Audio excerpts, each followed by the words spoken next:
Happy College Football Saturday, everybody, and welcome into Four Verts. My name is Harrison Graham. Hope everybody's had a fantastic day.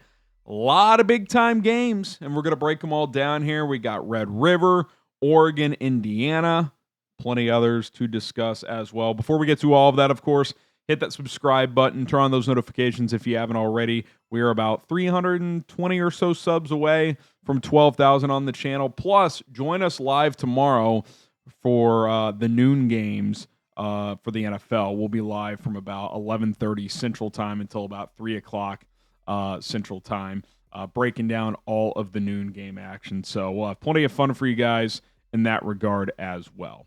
All right, Indiana 30, Oregon 20. I want to start in the Big Ten here, as I think this is one of the most significant results of the season, as Curt Cignetti, Fernando Mendoza, and that Indiana defense travel to Autzen Stadium, I think is at about a 7.5-point dog, and kind of handle Oregon. I know it was 20-20 in the fourth quarter, but Mendoza did throw a pick six at one point, up 20-13. That tied the game, but then from there on out, Indiana drives back down. They score.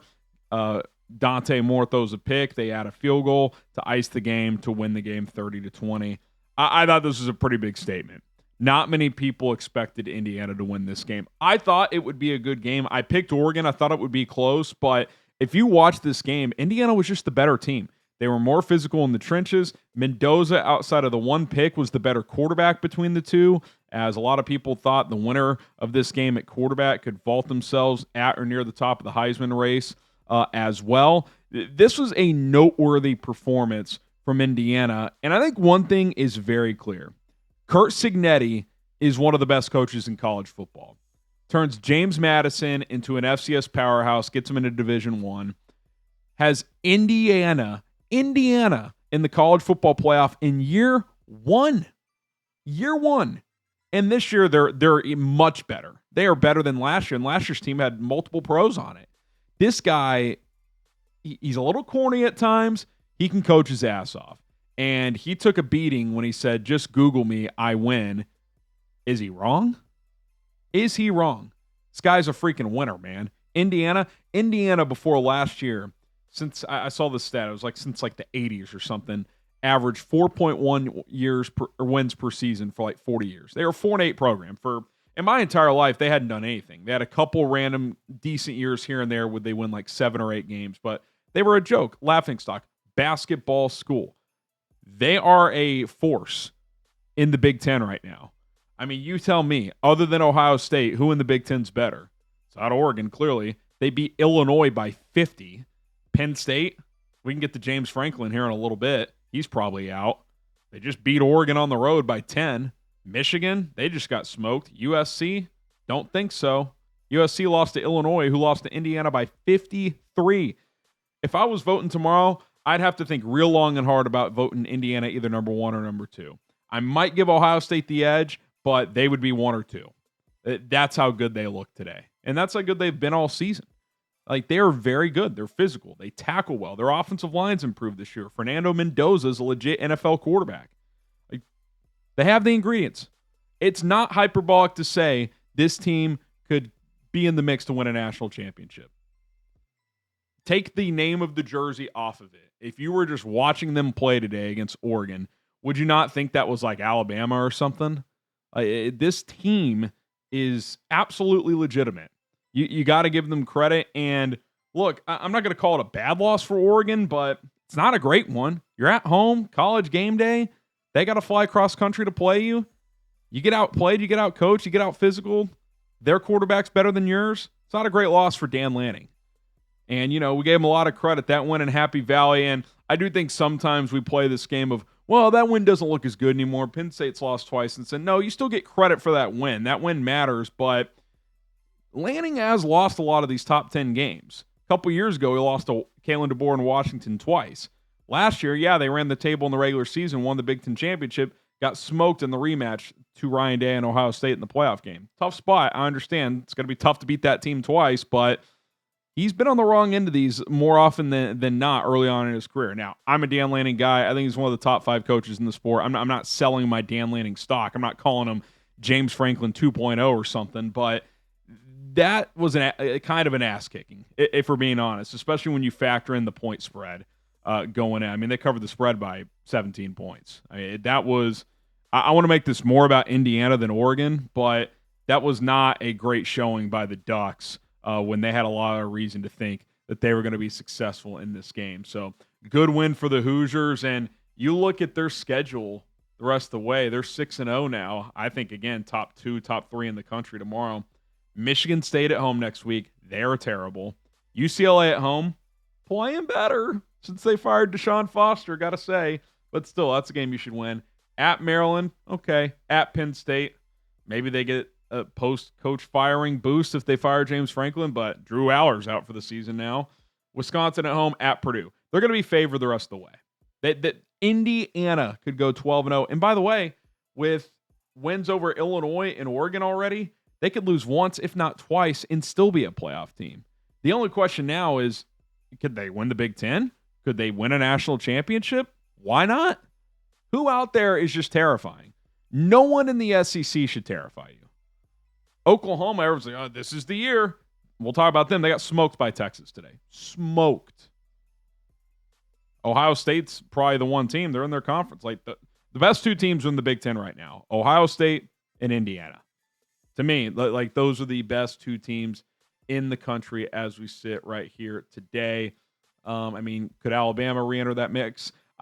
I left out Miami. I do think Miami's in that mix.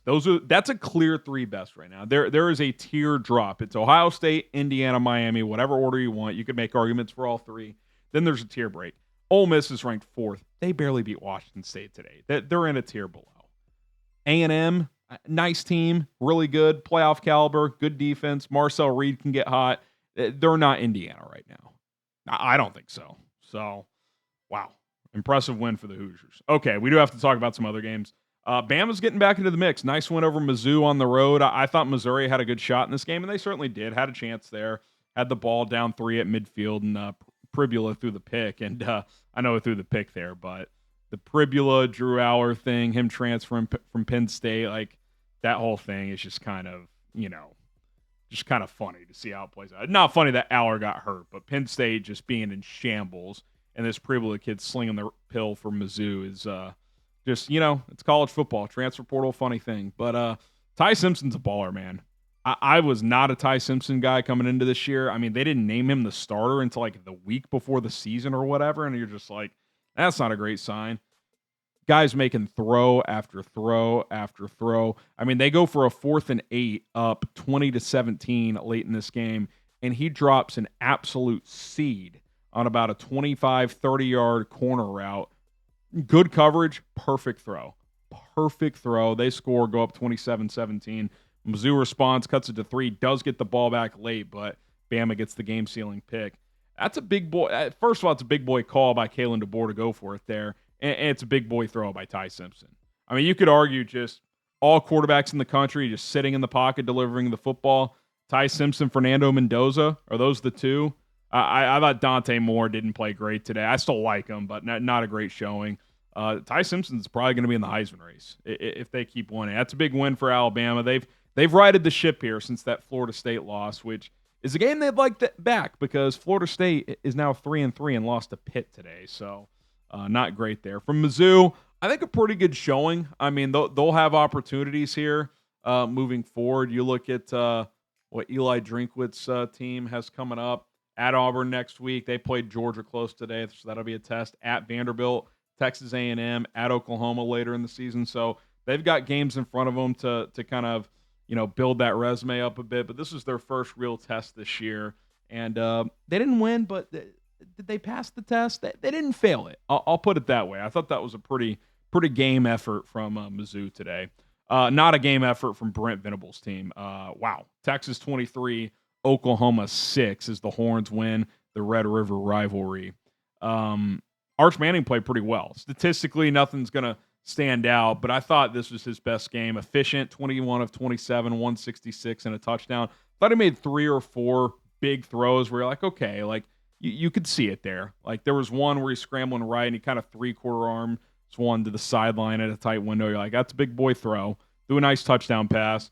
So good step for Arch in Texas. And, it wasn't a must win, but this is kind of a, okay, we can calm the waters down a little bit win for Texas. Like, let's give Arch some time. Sark, if they lost today, I guarantee you there would have been message boards. Steve Sarkisian's never going to get it done. And look, Sark has his flaws, but that was a nice, just kind of settle things down type of win.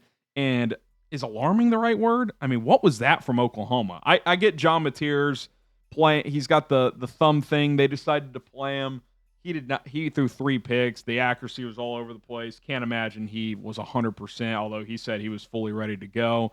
Regardless, he did not look good. They couldn't run the ball as a whole. Oklahoma, 30 carries, 48 yards. And this was my concern even before the Mateer injury was, can they just get production outside of him? Because even early on in the year, it was like their whole offense is Mateer running, Mateer throwing.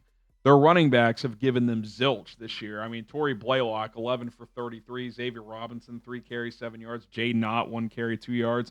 It's just not a productive running game outside of Mateer. And today, Texas wasn't going to let Mateer beat him. 14 carries for 5 yards. So, you make him a passer only. Sure, he can make some plays, but he didn't make nearly enough today. And when he's not running around, I think you can live with that if you're an opposing defense. So, I'll call it a setback loss for Oklahoma, not a season-ending or defining loss by any means. I mean, they've got the out-of-conference win over Michigan. They have a nice win over Auburn, but certainly some tough games coming up. I mean, if you're Oklahoma right now, looking at the rest of the slate, out at South Carolina next week, Ole Miss at home, at Tennessee, at Alabama, Mizzou at home, LSU at home. That's a gauntlet. You're going to have to get to at least 9-3 to make the playoff. And with that schedule, 9-3 might get you in. Right now, they're 5-1. They're in a good position. If they go 5-1, certainly they'll be a lock. 10-win team with that schedule's getting in. 9-3 this year feels like that probably gets you in as well. So we'll see if they're able to do it. For Texas, kind of re-entering the picture now, right? At Kentucky, at Mississippi State the next 2 weeks, 2 games they should win. If they get those, they'll get to 6-2. They'll probably be around, 15-18 in the country at that point. They'll definitely be ranked after this win, probably 22, 23. And then Vanderbilt at home, at Georgia. Can Steve Sarkisian finally beat Georgia? This Georgia team feels vulnerable. Auburn could have beat them tonight. Tennessee had them on the ropes a few weeks back. You beat Vandy at home. If you could finally win at Georgia, and then you have Arkansas at home, a team you should beat, and then A&M at home. Could come down to that A&M game. A lot like last year, the winner of that game was going to be a playoff team, and Texas won it a year ago. Maybe it comes down to that game again. Who knows? A&M's obviously unbeaten right now, but at that point, who knows what the situation is. So that's going to be it's always a big game, but it's certainly going to be a very, very big game once again. All right, won't spend as much time on these. Ohio State 34, Illinois 16. Kind of a had-to-have-it spot for Illinois after already getting crushed by Indiana, but they had that nice win over USC at home. It's like, okay, if you could pull off the massive upset over Ohio State, yeah, it's weird to say, but even with a 50-point loss on your resume and a 12-team playoff, you can absolutely re-enter the college football playoff picture. I think they're done after today. They got worked 34-16. Ohio State continues to chug along. Julian Sand just playing good ball, and Matt Patricia has that defense playing fantastic. I mean, they look really, really good. And so good win for the Buckeyes. And then how about this result? USC 31, Michigan 13. Unlike Indiana, Michigan did not travel well to the West Coast. They got worked. I think the most underrated and under-talked about quarterback in college football right now is Jaden Maiava, the quarterback at USC. 25 of 32, 265, 2 touchdowns, did have a pick, but he's really good, man. Lincoln Riley's got his next good quarterback. He's playing some good ball. They're running the football well. King Miller, 18 carries, 158 yards. Feels like Lincoln's getting his swagger back a little bit.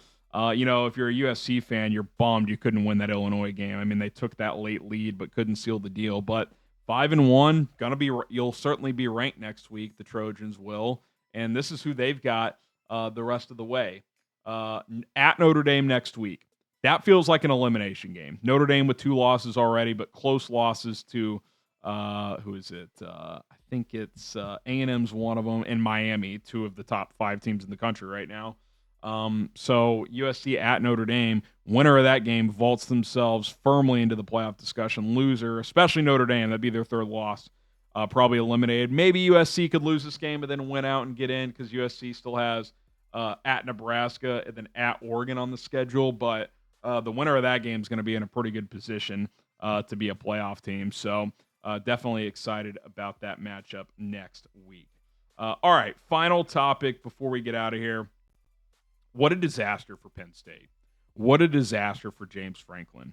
You know, it's funny. The two teams outside of Ohio State coming into the season that everybody was like, this is the year.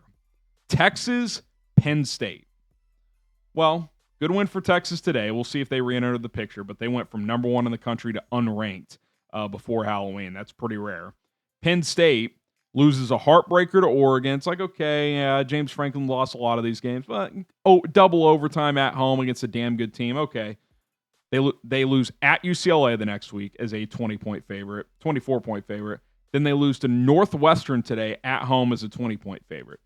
First team to lose as a 20-point favorite in back-to-back weeks since like the 90s.